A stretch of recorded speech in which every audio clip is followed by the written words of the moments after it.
everyone and welcome. Cindy Daychuck with Queen Bee Creations. If you haven't already, I invite you to hit the subscribe button, give a thumbs up, but we go live, but we at least do a video a week of a different craft or a makeover project, sometimes even some furniture projects.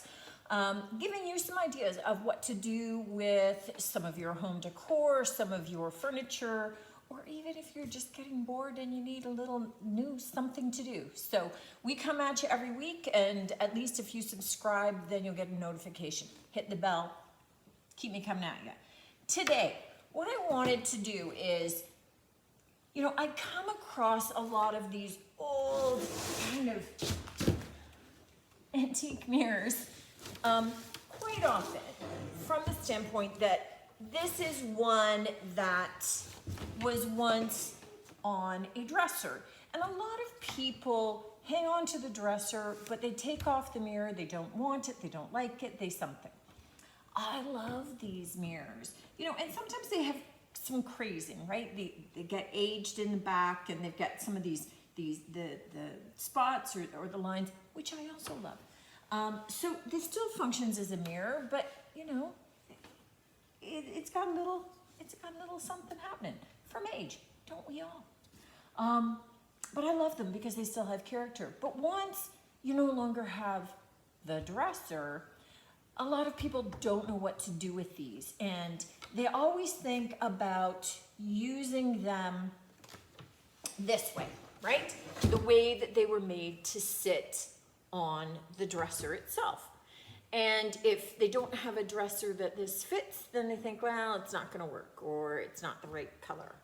Instead, what we're going to do is we are going to work with this and design it as a decor item to hang on the wall this way. So we'll put hanging hardware on the back, but we're really looking at using this, hanging this way.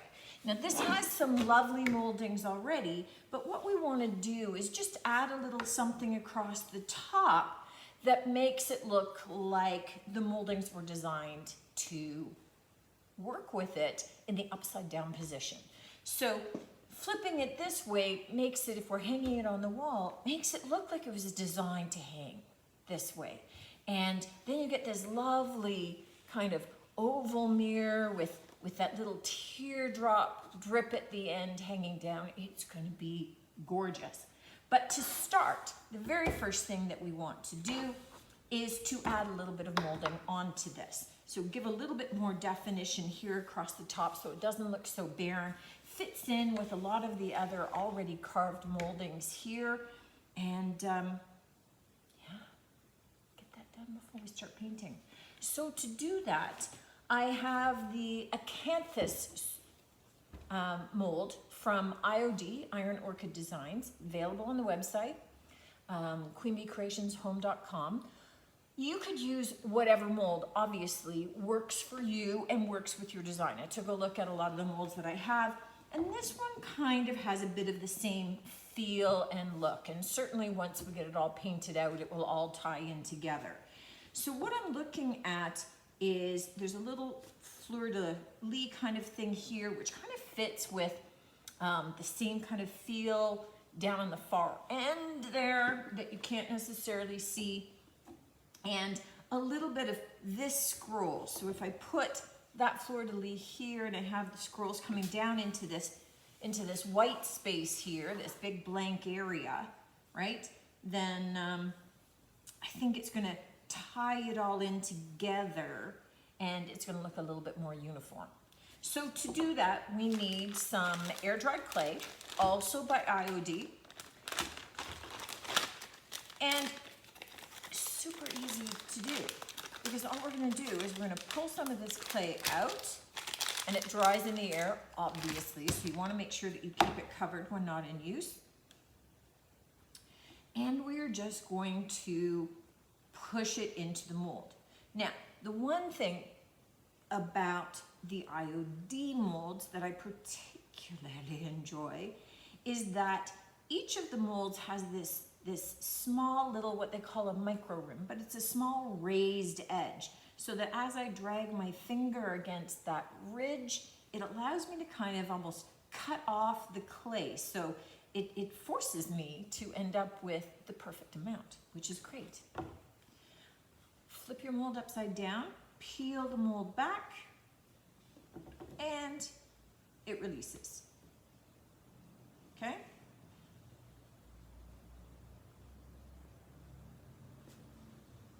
And mine lost a little piece, so I'm just sticking it on.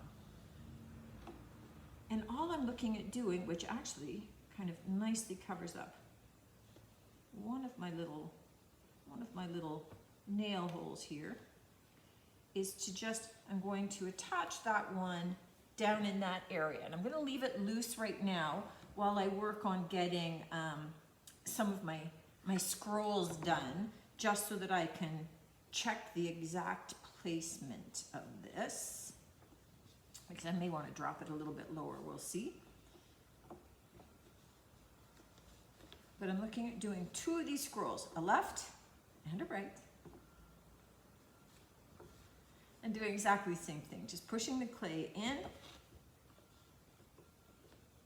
and cutting it off against the edge so that I have a nice clean line. And it gives me that nice crisp edge. You don't want to have to go back over this with a knife to smooth out your edges or anything. So this makes it really easy to be able to do, and I am all about easy. Why make more work for yourself? And I didn't have enough to be able to fill that, but it's not a problem. You don't have to have it all in one go. Now, I will say, I forgot to bring over here, but you can also dust your molds with some cornstarch first. That helps it release a little bit better. And we'll see, we saw that my little design here stuck a little bit. I'll see if this big one is gonna stick. And if it does, then I'll just squish up the clay again. I'll go get my cornstarch, and then I'll be good to go. So if it's hanging up in space, just kind of take your finger, or sometimes I take a little paintbrush and just kind of help tease it out of the mold a little bit. And especially some of these are very detailed and they might need a little bit more help. This one so far seems like it's coming out okay without the cornstarch, but I'm getting into some tricky pullback areas here. We're good to go. All right. So what I am looking at is maybe doing something kind of like that, which takes the existing design and kind of ties this back in.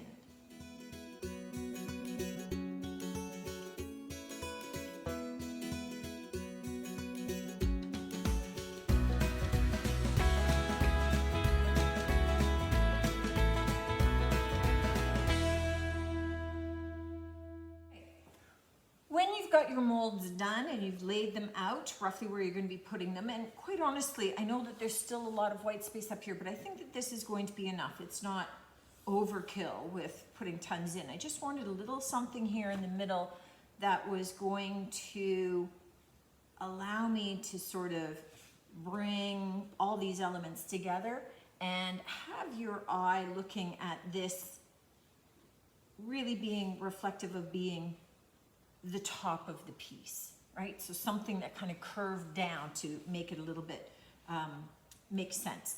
So flip your pieces over. My glue is very thick and on the bottom, so I'm just using a little coffee stir stick to get to it. But just take your glue and kind of spread it out over the back of your piece. Wood glue works perfect. You could use something like E6000 if you wanted. But quite honestly, I've never had a problem with wood glue in here in the shop. Of course, I have a lot of wood glue hanging out here. All right, so enough to make it stick. If you were attaching these onto your piece and the piece was upright, meaning you were doing it on the side of a dresser, You might want to put a little bit of tape, a little bit of painter's tape across the mold just to keep it in place until the glue starts to dry so that it doesn't slide down your piece. Otherwise, you might walk away from it and come back and find that it's relocated 3 inches lower than you wanted. So you just glue them in place, and then I'm going to let this dry. So we are going to be painting this whole thing out, but I want my, because I'm going to be doing some distressing, all these pieces, when I distress them, are going to be dark. And these pieces that I'm adding would not. So the first thing that I'm going to do is to paint them dark before I paint the rest of my piece, just so that when I do my distressing, I'll have a much more cohesive look and it will make more sense. And it will make these molds look like they were part of the original part of the mirror. So it all ties in together, right? So nothing more than that. Now, if you're doing your piece and you're kind of sliding it along like I am, you can go back in and just kind of wipe away any of the excess glue. But what I like to do is really kind of push down around the edges so that as this starts to dry, none of the edges of my mold raise up from my piece. Okay, so I'm going to attach the other one, leave it overnight to dry, and then come back at you as we start painting this baby out. Now that our molds are dry, I really want to be able to paint over and seal them. I know that when I add the paint later for the whole piece, I'm going to want to do some distressing to really bring out all of these details. Really gonna make it pop. Right now, because it's all dark, they get lost. So I don't need to worry about any of these wooden details because they're already dark. I'm gonna paint this white and distress it back. So these are already going to show up. But if I just paint these white, distressing is just gonna show white. It's not gonna give me any of the contrast that I need. So I need to paint these out. Now you could paint it in any paint that you want, but an easier way to go is to paint it with something that is self-sealing. It's gonna make it easier not to inadvertently sand down and expose the white clay again. So I'm gonna be using the last little bit in my container of DIY Dark and Decrepit. So this is a liquid patina. You can use it as a stain on natural wood. So you'll see me use it for a lot of different things. This works perfect for our purposes for this because it's got a built-in sealer. I'm just gonna have to paint this over the one time. It's gonna seal itself. And once it's dry, allow me to be able to paint up this piece and get it drying so that I can do some distressing. So this isn't a lengthy process at all when we're looking at adding some molds. I think that with this particular project, what I really wanted to show you more is think about using a piece differently. So, I mean, this is a mirror. We're still going to use it as a mirror, so we're not doing anything totally outrageous, but we're going to use it upside down, which gives it a totally different look and an entirely different life. And I think that's why a lot of these mirrors get abandoned, is because people just look at them as being something that gets attached to the top of a dresser. They don't have an interest in it or a use for it that way. And so they get left behind. But as soon as we switch this up and we put on the hardware, we allow it to be this teardrop, it becomes a really interesting piece that people can put in a bedroom, certainly, kind of hovering above a dresser, but it can be in a front hallway, it could be in a bathroom. I mean, it's got a lot more uses and purpose than if it was just to be on a dresser. So we add more life to it, which I love. That's my jam. So that's it. Dark and Decrepit applied. We let this dry, and then the next step is to paint the piece up. I'll be back at you. Now that our Dark and Decrepit has dried up, you can see how it just kind of merges in with the wood. So distressed is going to be perfect. The next step, dead easy. All that we're going to do is paint. And for this, because I want to get some of the contrast, and again, I don't know who I'm painting this for, so I'm keeping it fairly neutral. I'm just going to paint it white. And I'm going to be using DIY bead board for that. And I expect that it will probably take me 2 coats. Great coverage with the DIY, but going over a dark with a super light, like a white, you pretty much always have to use more coats than you would if you were doing a dark over a light, doing the opposite. So already you can see that the white is really going to brighten this up, and then when we get to distressing, it's really going to make things pop. Now, the one thing that I'm not going to do is, let me see if I can show you guys, with the big mirror, I'm not spending my time, especially with a big round or oval mirror, I'm not going to be taping this off.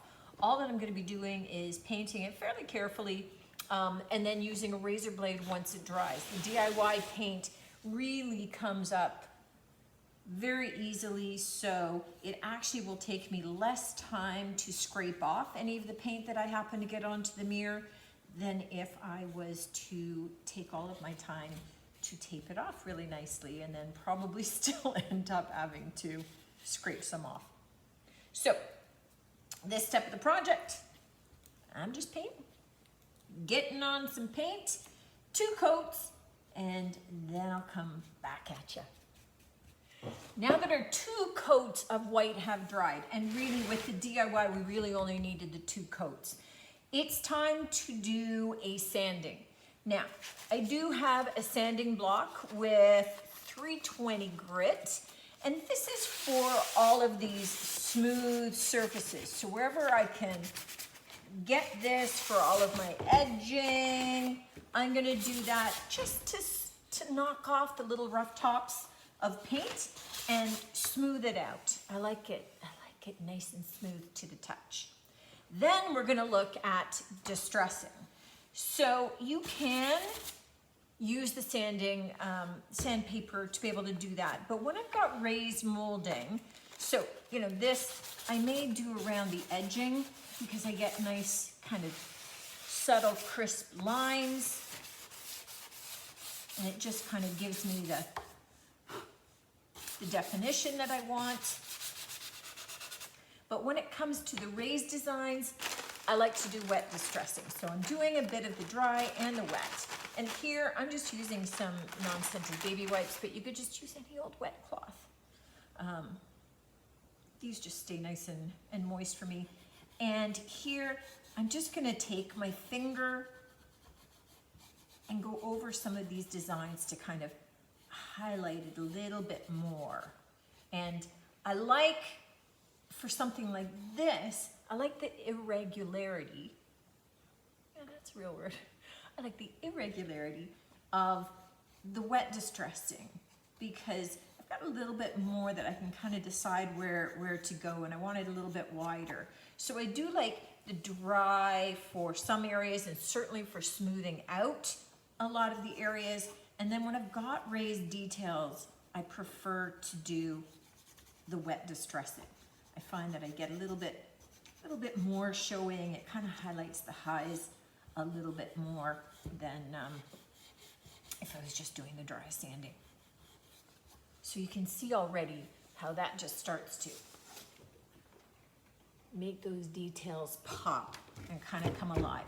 You don't want to overdo it, but don't be shy about it either, right? And here's where we've got our molds that we added and we painted over with the Dark and Decrepit to be able to get some of the same dark tones as we've got coming through with the natural stained wood, so that it kind of ties it right in. And it just gives us another detailed element. This sort of emphasizes this as the top, because this used to be the base of the piece, right? And we really wanted to add in that mold to kind of highlight the top of the piece. Okay, that is enough there. All right, I'm gonna carry on with this, and I will bring you in for a little bit of a closer look so you can see some of the distressing as it's taking place. Once the piece is distressed, I need to let it dry. You know, especially with the wet distressing, I'm re-wetting the paint, and so I don't want to be looking to try and seal while it's still moist. So I'm gonna have the paint dry, and then I will be adding DIY wax in clear over top, wiping it back a little bit, letting it dry, and then coming in to buff. So really, we're at the end stages of this project. So I'm gonna carry on with this. I'm gonna do some wax and a little buffing, and then we're gonna talk a little bit about hanging the piece. So I'll see you at that stage.